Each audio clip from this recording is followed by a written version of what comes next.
Du 1er au 7 février se tiendra la Semaine nationale de prévention du suicide. Les ressources communautaires mobilisent la population de l'Estrie sous le thème « T'es important pour nous, le suicide n'est pas une option ».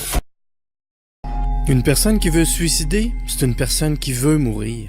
Faux. Une personne suicidaire souhaite arrêter de souffrir et non mourir. Il y a plusieurs signes qui indiquent qu'une personne est en crise suicidaire. Vrai. Même si les indices ne sont pas toujours évidents à détecter, la plupart des personnes donnent des signes de leur intention suicidaire. Restez à l'affût. Le suicide, c'est un acte de lâcheté. Faux. Quand on pense à la lâcheté, on pense en termes de choix. Une personne ne se suicide pas par choix, mais par manque de choix. Elle ne voit plus d'autre façon d'arrêter de souffrir. Parler du suicide, c'est encourager le passage à l'acte. Faux. Parler du suicide aide à démystifier le sujet. Demander directement si une personne songe au suicide n'en revient pas à suggérer l'idée. C'est plutôt une invitation à exprimer sa souffrance. Une personne suicidaire, c'est une personne qui paraît déprimée.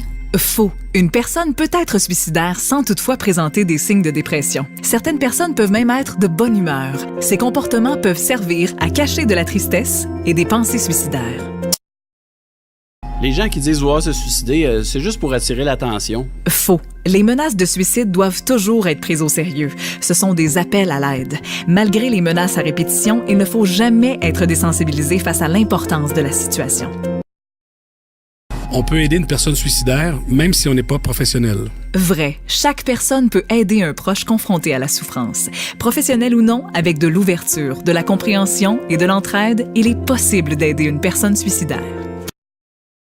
Quand il s'agit du suicide, démêler les mythes de la réalité, c'est important. Pour de l'aide, 1-866-APPEL ou visite jevis.qc.ca.